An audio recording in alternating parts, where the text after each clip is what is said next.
Oftentimes, clients come to us and they really want us to do an analysis of their enterprise and understand the operating economics of the institution. So we actually, early in my days there, I did a lot of what we called financial equilibrium studies, which were more what you might think of as general management consulting for the nonprofits we were serving.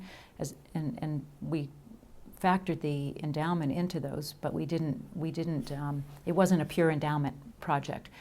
For college, for example, we'd be looking at tuition and fees, financial aid, faculty and staff expenditures, where the endowment fit into the revenue base, how the expense base was built up. Generally, it's mostly people in educational institutions. For museums, it would have been who's coming in the door, who's paying the admission fee, are there special exhibitions, what about merchandising, all those kinds of factors we would be looking at. So our clients come to us for what you might think of as an enterprise evaluation or an enterprise study.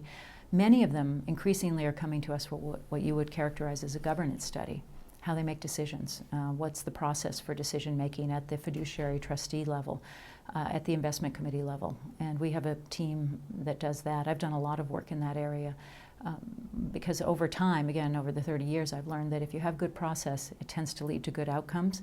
If you don't have good governance, then you probably aren't going to make good decisions. And so going back to the macro level of governance is really important. So our clients come to us for governance studies, enterprise evaluations. A lot of them are coming now for mission-related and socially responsible investment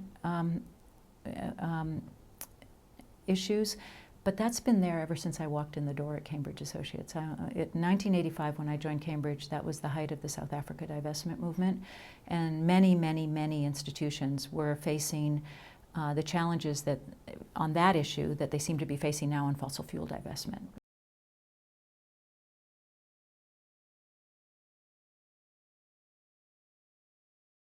I think these are very well-run institutions with extraordinarily dedicated and capable individuals who are serving in the management structures of the institutions, whether it be at the CEO role or in the finance office. That's been my observation, that it's been people who are more and more, you see people with business training or coming out of ed schools with educational administration training. But you don't really need that to be good at it. You need to be dedicated to the institution and dedicated to learning the basics of that.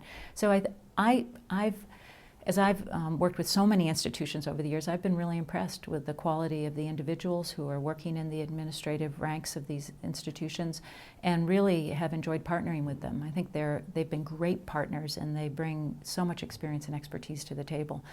So I'd say maybe those of us in the business school environment are a little bit naive about just how talented and how deeply committed and passionate and good, really excellent, the people are who are leading in the nonprofit sector.